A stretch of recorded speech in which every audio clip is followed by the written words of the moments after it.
Amigo, long time no talk. How the hell are you? Good. I was just reading this headline. Colonial Pipeline hackers received 90 million in Bitcoin before shutting down. Did you hear that? I didn't. That whole hacker deal is super interesting to me. The people that basically hack a system and then hold it for ransom, and they like to get paid in a crypto. It's a that's an interesting world without a doubt. I can't figure it out. Where are you today? I'm at my studio here in Charlotte. What about you? I'm in Chicago, which just got me thinking. I wonder how much gas prices are by you. Well, you probably don't ever drive. All the miles that you put on are on your feet. Is that not correct?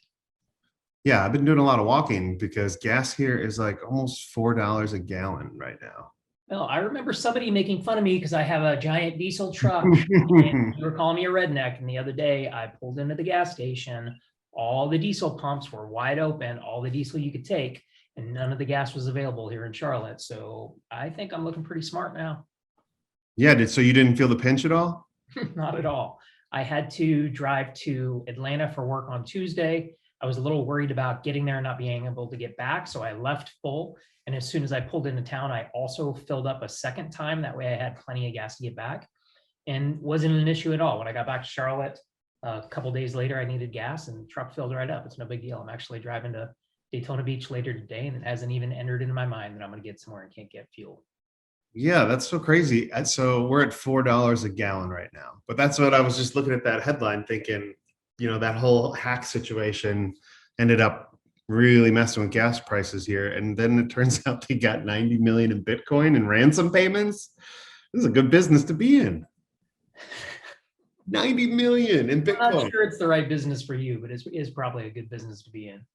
You could buy one Beeple art piece with your ransom that you got paid from being a hacker and if I had $90 million, 100% I would be in the market for a Beeple NFT. I know you keep making fun of me, keep asking me why the hell I believe in them. Now, I will admit, I just bought my second NFT this week. I got in on the Gary V train. I bought a V friend. I've talked about it on the YouTubes. And just yesterday, I also got one that was called a Punks Comet. Mm-hmm.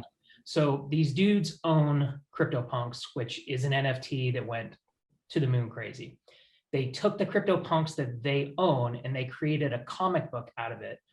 And they minted the cover as an NFT. So you buy the NFT, which is the cover of it, and then they actually send you a real life printing of comic book number one. So I think it's super cool. They've really thought about it. They had a couple other interesting parts where like you could decide to destroy your NFT. And if you destroyed your NFT, you were put in this like pot in order to have partial ownership of their CryptoPunks. Like does that mean like your character will die in the comic series? No, your character doesn't die because you don't actually own a character. You just own a copy of the comic. A digital copy of the comic. So this is where you start trying to sell me on collecting comic books again. This is where I tell you that the metaverse and the universe are colliding, and before you know it, we're all going to live in the Matrix. Here's the problem with you and all my other friends that are wasting their money on these doodles with attached experiences. That's what I understand it to be. Once upon a time, somebody drew a little cartoon mouse on a napkin and said to his brother, "This right here, this is the future, see? We're going to be wealthy beyond our wildest dreams, see? We're going to change the world with this cartoon mouse." And he was right. But I don't think anybody else that's coming up with these little crypto kitties and punk rock characters and Gary V, don't get me started on those doodles. I don't know if it's going to be the next Mickey Mouse. What is making you so confident? Well, why are you a hater? Something has to be the future, right? So look at the early drawings of the Simpsons. Look at Garbage Pail Kids back in the day. Like, why were those any better than what this is all about? This is just generation one, draft one of an idea, and they've got plenty of time to kind of get to the future and evolve. I think that they'll evolve. Like, he came out with so many damn characters. It's possible for 1 or 2 or 10 or 100 of them to actually go to the moon. Why are you such a hater? Why can't you see that future? Mickey Mouse talks. He's a talking human-esque mouse. He's got character. He tells stories. The Ninja Turtles eat pizza. Everything I saw Gary do looked like you would see it on my friends with children's refrigerators. Don't even start. I'm super bullish on Gary's character called the Heart Trooper, which is like a robot type thing that has a big heart, and he has a staff that has a heart on top of it. I've already seen some renderings of what the Heart Trooper might look like in the future. Mickey Mouse Day One wasn't very good. I think you're confusing Mickey 0001 to today's Mickey. Just have a little faith, dude. Okay, I get it. I get it. I just personally feel like Gary is tracing his hand as we speak, being like, this is going to be my turkey. This is the turkey jive. And this is what I'm selling. See? You're not wrong. So the one thing that I have a really hard time with is like there's these digital wallets that you keep your NFTs in. And I think one day those digital wallets are going to be public. You're going to share them on your social media platforms and you're going to be proud of them. Now, when I look at the Punks comic NFT that I have, the artwork is really amazing, like great colors, and it's super creative. When I compare it to the piece of art that I got from Gary, I mean, it's like night and day, and I'm almost embarrassed to show it off in the same wallet. But at the end of the day, it doesn't matter. I think we're believing in the fact that he's going to build a conference. No, we are not believing in that fact. You have put your heart and money and soul into this. You are going to believe in it. You fast forward 9 months from now, you're going to call me up and you're going to be like, Verlotti, I should have bought a cat. Hook me up on an access pass to go to this thing. It's where all the who's who are. Like, I got to be there. And I'm going to find you one. I'm going to get you access, but I'm going to make sure I give you the worst access possible. I'm going to put you in the back of the stadium with all the plebes. I'm going to be VIP with my diamond NFT. And I'm going to be like, I was an early believer. Yeah, Daryl. I mean, if people knew what you really spent on this, I think they would choke. But the thing is, I admire it. You believe in it enough to put some money up. So I hope it works out for you. What I think is interesting is that if Mona Lisa would have had a whole series, Mona Lisa drinking tea, Mona Lisa at the park, Mona Lisa at the zoo, they wouldn't be worth as much. She sat once for a painting, and that was why we have it. Why are there so many variations? And also, I don't understand what's to keep Gary from panicking a year from now and releasing, and because he likes baseball cards, right? So he likes the 1989 Topps series, the 1990 Topps series. How do we know next year he's not going to do a whole new, jungle of characters and call it the 2022 series? I think we're taking his word. He said he's not going to do that. He's at least not going to do it until after the third VCon is over. I'm hoping he does it because I want to be the proud owner of series number 1. I think that if you look at some of the others that have created their series 1 NFTs, like these are the CryptoPunks, the first draft went super hot. So CryptoPunks was done by a place called Larva Labs. They minted 10,000 punks. You could get them for free when they first came out. It basically just cost you the transaction costs, which might be like $10. And now they're worth millions of dollars potentially.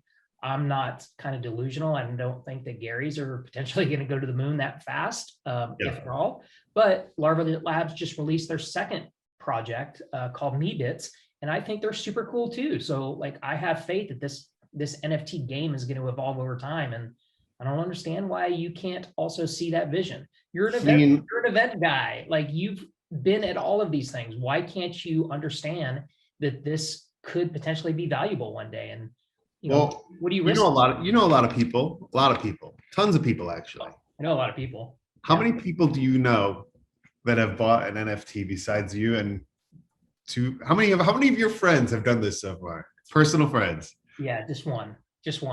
Doesn't that tell you something? No, Does it mean you know something we don't know?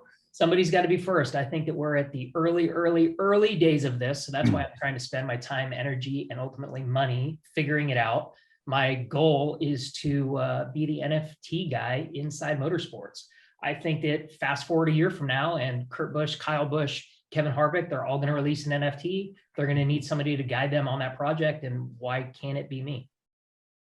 I guess so, right? It's got to be somebody.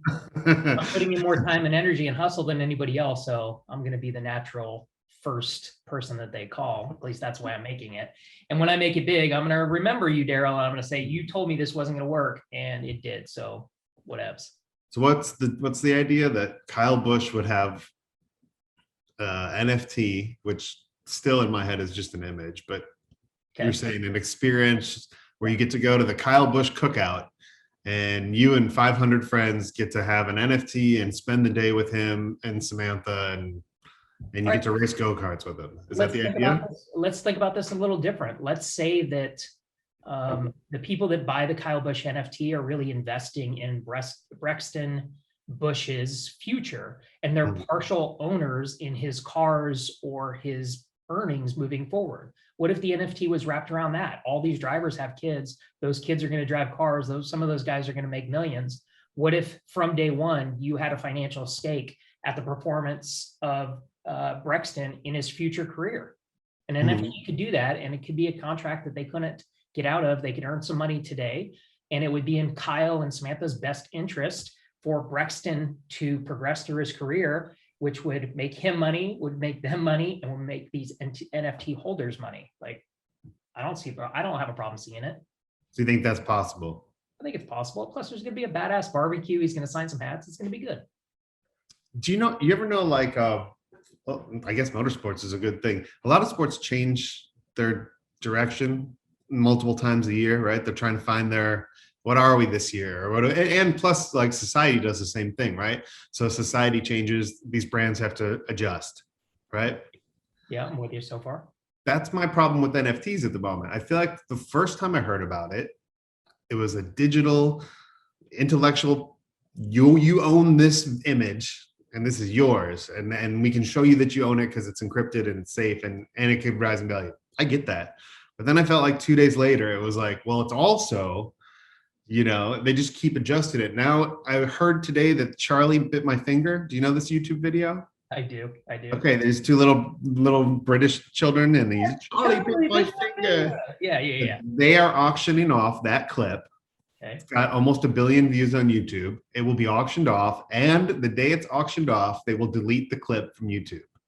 So you can own Charlie bit my finger. That seems like something you would be totally into. I'm wondering why you're not rushing to put your money into that. That's a clip everybody's heard of.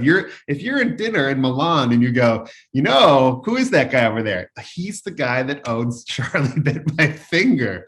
I can get behind this. You just own some CryptoPunk kitten. Don't even start with me. I would be a buyer of that NFT as well. Like, I think that number one, I'm going to start by saying I think it's a bubble. I think that bubble is going to pop, and I think people are going to lose a shit ton of money.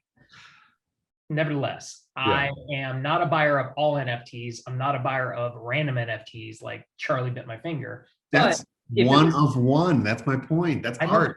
I don't care about the one of one. Like, I'm not hopped up on that, even though I did buy a VFriend one of one.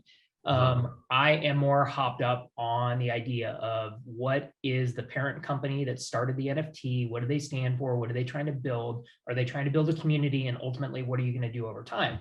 I'm not a buyer of the Daryl Mott one of one NFT that you're going to mint in your apartment this afternoon, unless you had something that you were trying to achieve with it. Like, if you're really trying to put out amazing content, build a community, and that NFT is going to be valuable over time, or at least the idea is that it could be valuable because people want to invest in the Daryl Mott brand. Sure. Maybe I'd be a buyer of that, but I don't know. What makes this kid special? I like that it's polarizing. I like that there's people that absolutely think this is a complete waste of time. It is rubbish. And then I like that there's people like you that are willing to burn your money on it. I hope it works out. But so if you're listening, if you're eavesdropping right now, so this is great. You have two horses.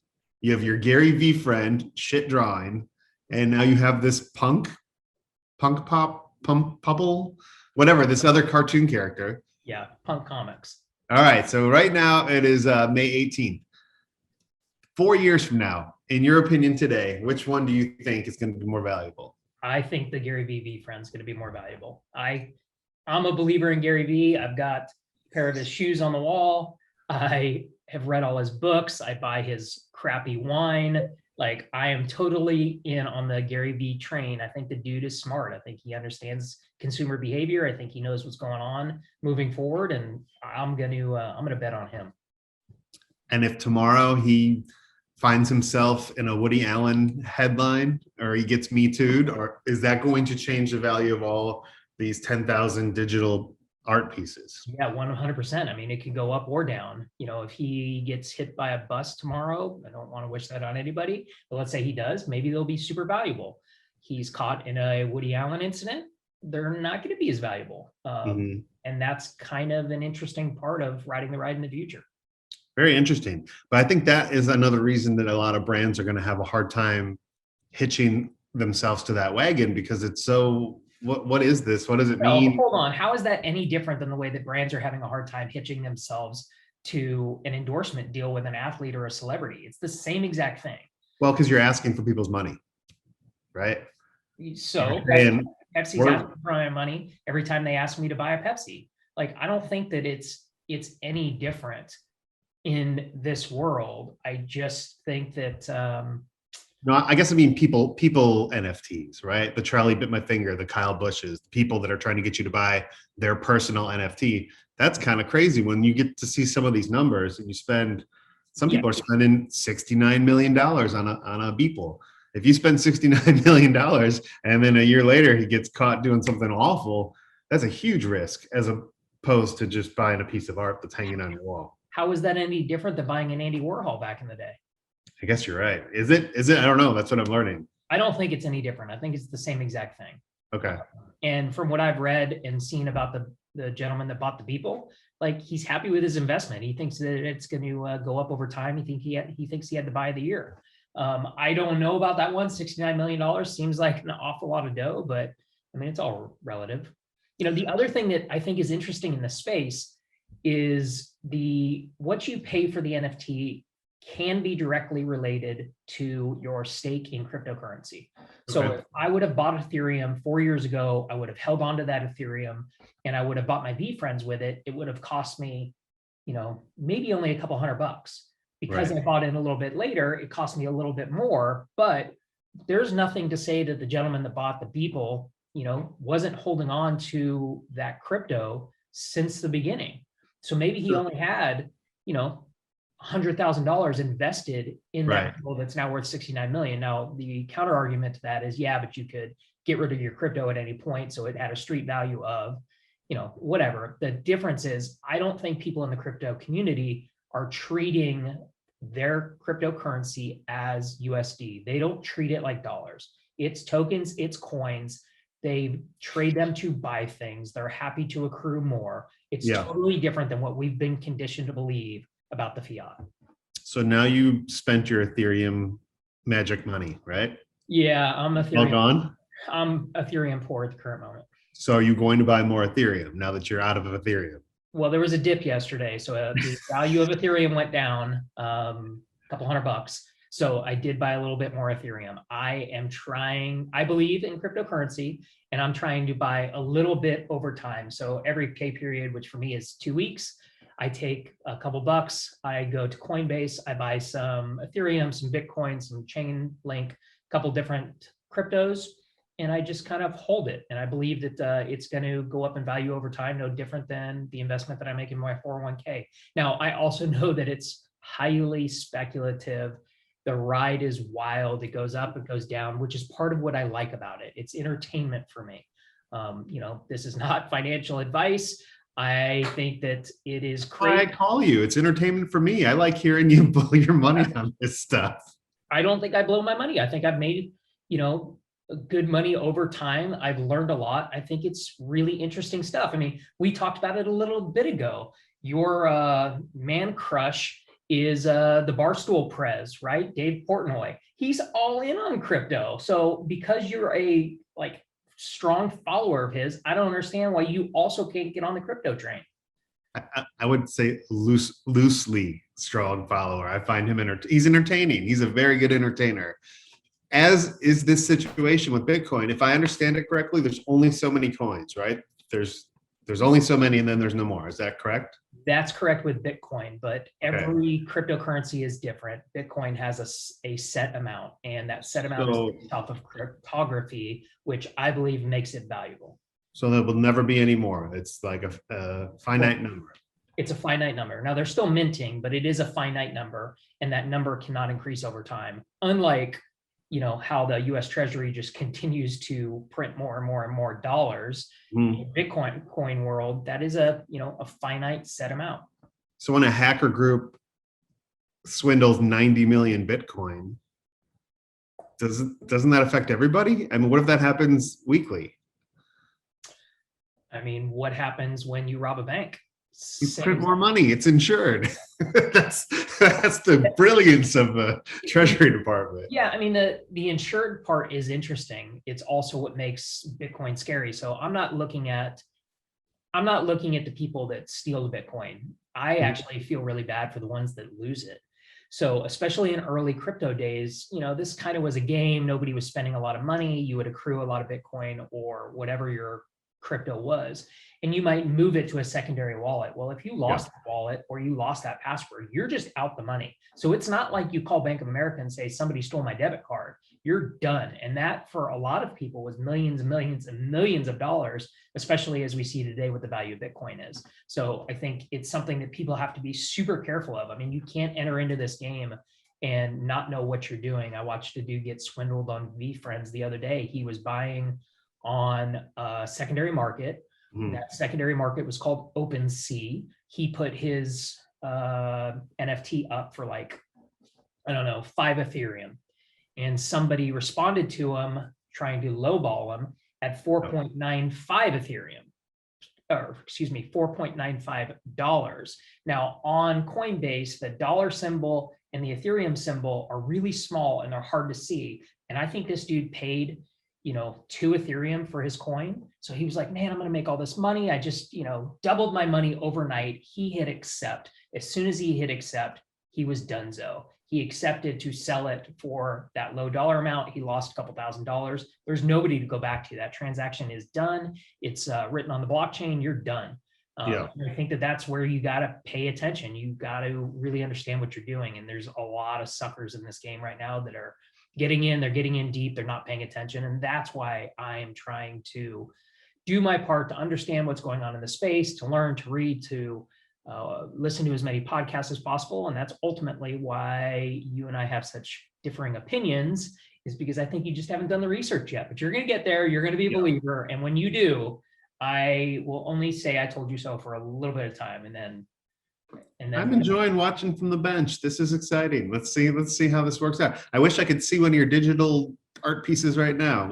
You can't put like a little monitor up so you can enjoy it all day?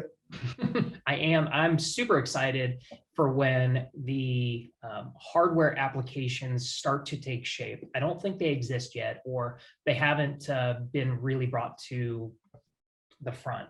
Wait, break this down for me right now. Where is your, what'd you say? It's a heart on a string, or a listen to your heart?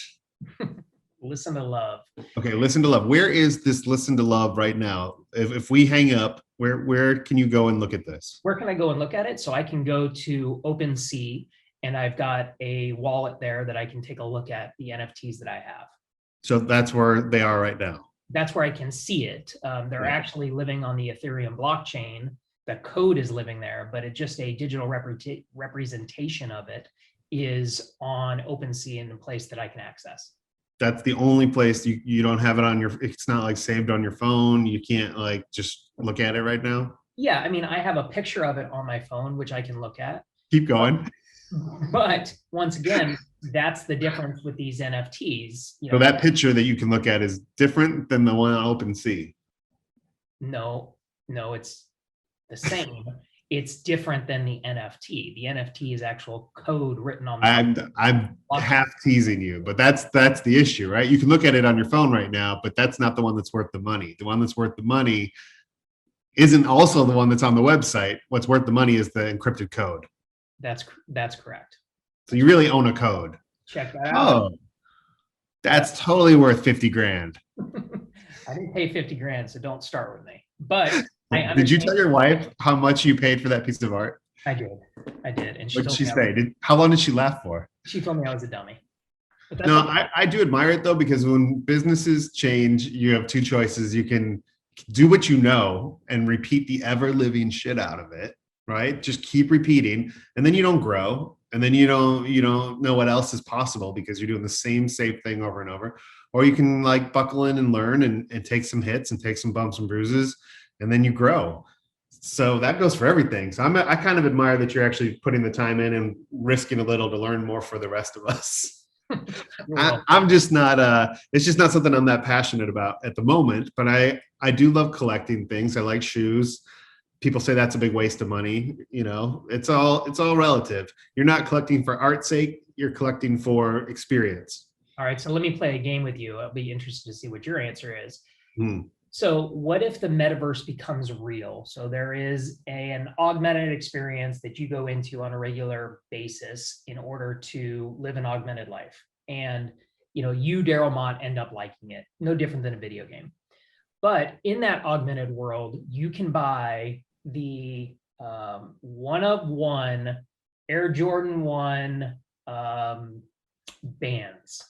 So my digital self can wear these. Yep, and your digital self can wear the one of one NFT issued shoe. Would you spend the money to make sure that your character is rocking, the hottest stuff, or are you going to save that money and try to buy it in the real world? Interesting. I could see the allure, right? I've played video games. I get it. You can go to the store and you can buy other stuff. They call them skins, right? Stuff like that. But you're not talking about a video game. You're talking about an actual like world where we all can kind of go and hang out digitally. Yeah. I'd want to look nice. I'd want to have a proper haircut and nice shoes on. I like shoes, and I've paid more for shoes than I should have plenty of times because I enjoy it. But I know you collect shoes. You don't tell people what you pay for shoes. That's not the fun part. I think there's a misconception. I'll wear a pair of shoes that I know how much they're going for or how much I paid for them. I would never tell somebody what they're going for or how much I paid for them, because that's not really what makes you like them. Well, it's actually the unfortunate part of shoe collecting. It's like, I wish I could get them for less, but that's just not an option sometimes. Yeah, I agree with you. I'm really excited about this future world where we're wearing a kind of pair of Apple glasses that are changing the world that we see. It's putting an augmented filter on top of it. So you're walking around and you have your Bitmoji face, but your normal body and your fake augmented reality Jordans. Like, I think that world's going to be cool. Yeah. You've paid a good price for sneakers before too, right? Yeah. Fortunately, unfortunately, you got me into shoes about, let's call it 5 years ago. It's fun. Yeah, it's a lot of fun, but it's also a really kind of deep hole to go down. Yeah. So as soon as you get your first pair, like I think I went to Foot Locker, I bought a pair of like Jordan 4s. I thought I was cool. You're like, hey, those aren't the ones. Like, if you can buy them off the shelf, that's fine to rock, but like, don't walk around like a peacock because you don't have the heat. So then you taught me about StockX and GOAT and a couple others. And then I really started to focus on Jordan 1s, which kind of remind me of my childhood. I really dig them. And then I tried to great silhouette. Yeah, find the kind of more rare ones. And I went crazy for a while, but now I've stopped-ish. I have decided that rather than buying a whole bunch of normal shoes, I want to own a couple really great limited edition, awesome releases. And that's where I'm trying to spend my energy. So I actually have 10 pairs of shoes sitting on a shelf that my intention is to take them to the mall nearby and sell them in order to get a pair of something a little bit more limited. But definitely like the Jordan 1s. I'm not a Yeezy dude like you are, even though I did see a kid in Miami last week rocking those Wave Runners with the blue top and the orange bottoms. Nice, right? They were sharp. I don't think I could pull them off, but that dude was definitely got it figured out. But that's kind of the same idea as these NFTs to me. Is I would always prefer to pay less. I don't get excited when I have to pay a little more than I want to for shoes. It's like, and I don't get excited that they're expensive. Like there's shoes that I've worn to pieces, and then I see on StockX what they're going for, and I'm like, well, if I had left them in a box and not enjoyed them, I could sell them right now for this. But I wore them in the rain and the snow and the dirt, and I enjoyed them. And unfortunately, now they're worth a lot of money. Do you find it like that? So what's your correlation there between that and the NFT space, that you can't enjoy it? Maybe it's just a little too early. Like if I looked behind you right now and there was a monitor and it was going through your NFTs that you've collected over the last 10 years, and I saw one I recognized, or I saw one that you've told me a great story about, That would be pretty exciting. I think that's where we're getting to, but maybe it's just too early for me. Yeah, I think it's coming. Like, I really believe that there's going to be a digital picture frame hanging on the wall of this office in the near term that has exactly that. I did talk to our buddy Glenn Booth the other day and asked him, he's a friend, but he's also the web developer that built Verlati.com. And one of the changes I'm making to the homepage is a section that has JPEGs of my NFT scrolling there, so I can help tell that story. I'm going to write some blogs around it, and I'm going to link all of it there. But yeah, we're just early, but that day's coming, and I think it's coming really quickly. I mean, his guys are already working on it for me on Verlati.com. So it's part of what we're getting ready to do. And I don't think it's about the money. So I paid very, very, very little. It's relative, but for me, I paid very little for the Punk's comic that I talked about. I paid a significant amount more for the V Friends. They both make me happy. They make me happy for different reasons. I love the art on the comic. On the V Friends, I'm excited about the conference that we're going to get to go attend for the next couple of years. So it's just different. And once again, I don't think it's about the money, and I don't tell people what I spent on things. And I don't think that that will be a conversation in the future. I think it's a conversation today because nobody understands really what they are. So then it defaults back to you paid what for a JPEG? Like, I don't get it. Yeah, but if you walked in my house right now and saw on my wall a video clip of Charlie Bit My Finger, and this was 5 years from now, you would go, oh, he's the guy that bought Charlie Bit My Finger. That's pretty cool. I think it'll just become normal, just like any kind of art. You can walk past art all day and not know sometimes that it's by a famous artist. Not everybody finds their work in a museum, and I think that makes it exciting. I totally agree. I think it's coming, and it's coming fast. So I want to encourage you to buy your first NFT. I think you're ready. Gosh. It's a little too early for me. Let me know when it gets a little more, because right now they're dangling a carrot. That's the other problem. I read your blog. Right now, everybody has figured out that they need a carrot to dangle with their digital thing, right? So you can buy this piece of art, but also you can be on a yacht with me for a weekend, and well, 100 people are getting to go on this super boat. Some people have, and that's what I get excited about as an event producer. I look at it as, okay, I can tie an NFT to a real life experience. So that's what I think, if I develop NFTs in the future, that I would make part of my deal. There are other artists like Beeple that don't do that. So, once again, there's a give and take with everything. And I think each artist is trying to figure out how he or she can make his NFT relevant. But the latest string seems to be attaching some things to it. But so if Oreo called you tomorrow and said, hey, Michael, we have a problem. We see this NFT world. We want to get involved. We're Oreo. We're a household name. Would you recommend Oreo get involved in the NFT space? And now people are tearing open Oreo packages looking for the winning NFT. Yeah, I don't know. I mean, is it just a gimmick that they're using as a sweepstakes reward, just like they have done other experiences? Yeah, I think that right now it's trendy, it's relevant, and they could certainly do that. Should they be minting their own NFTs and trying to create a community around Oreos? I find it hard to believe that one. But if I was a sports property, I would.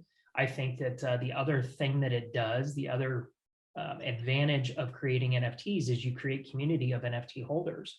So I don't know if people are passionate about Oreos, but I know people are passionate about the Orioles. Have you ever had an Oreo?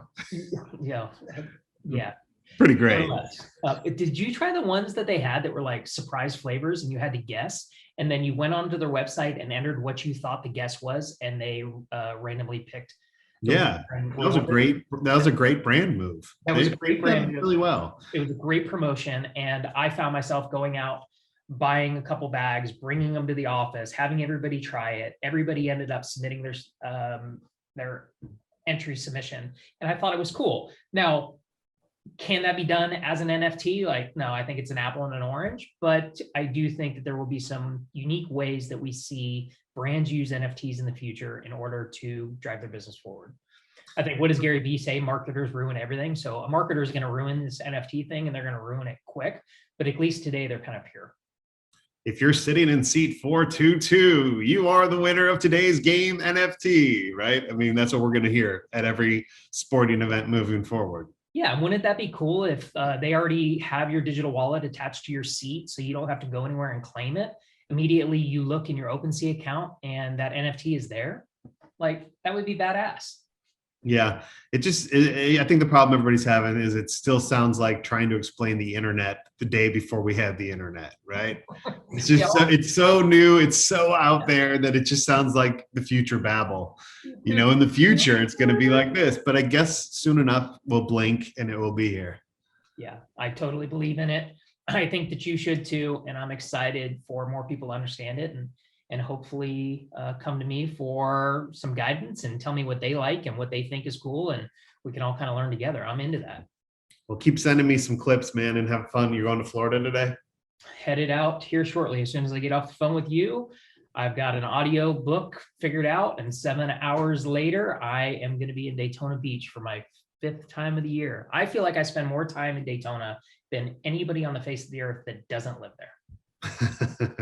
Luckily for you, they keep building. They've been cleaning up the beach for 20 years. It was nice last time I was there. I'm ready for it. I was there 3 weeks ago for work, and I was able to post up at the ocean deck. I had a cocktail, I had dinner. It was a really lovely evening, and hopefully that's what tonight or tomorrow night will have in store for me as well.